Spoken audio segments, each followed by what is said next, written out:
Smash, clear, drop, drive, shuttlecock. You know any of these terms? You probably know what I'm talking about. That's right, I'm talking about badminton. Badminton is one of the few co-ed sports that are allowed, that are competitive play. People from elementary school to retirement all enjoy the thrill of badminton. First, how did badminton even become a sport? Badminton started in India with a child's game called Puna. The object of the game was to keep the shuttlecock in the air as long as possible using the battledores, or the paddles. And there were variations of the game played throughout the world. In China, there was a game called Tijianzi, and in Europe, there was a game called Jeu de Ballon, both with the same concept of keeping a birdie or a shuttlecock in the air, using either your feet or a paddle or a racket. All of these were non-competitive play games. When the British settled in India, they witnessed this game and they took a liking to it.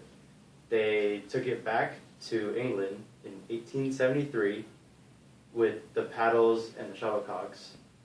And at a lawn party at the Duke of Beaufort's estate called Badminton, they played the game.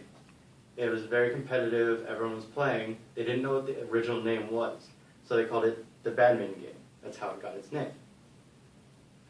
It spread worldwide after that. Many countries started to play it, and by 1934, the International Badminton Federation was formed. Some of the member nations were Canada, Denmark, England, France, Ireland, the Netherlands, New Zealand, Scotland, and Wales. Now that you guys know a little bit of the history, I'll show you a couple of the shots that are used, some of the techniques. So, first one is a clear. Clear is a high long shot that is used when you hit at the top of your swing, and it generally goes all the way across the court. It's a defensive or offensive shot.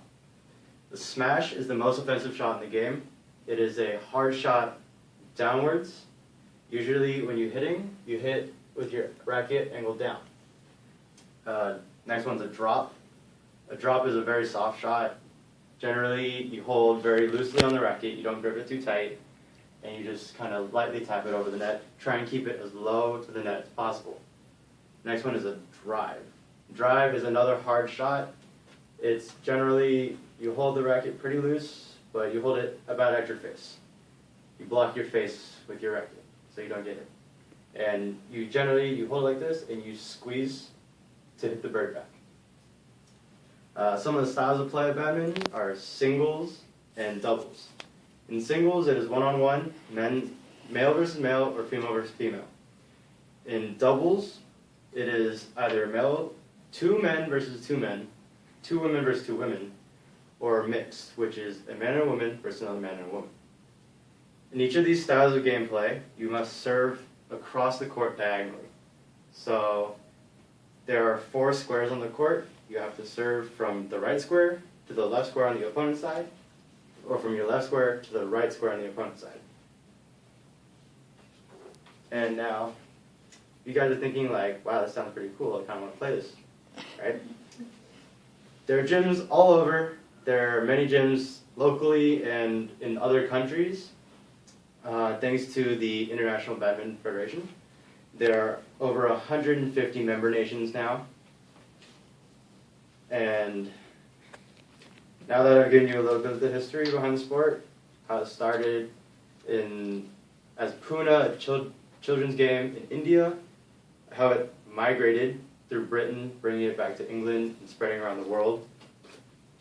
Some of the techniques as clear, a high shot, drive, the very forceful shot, a smash, straight down, or a drop, very soft.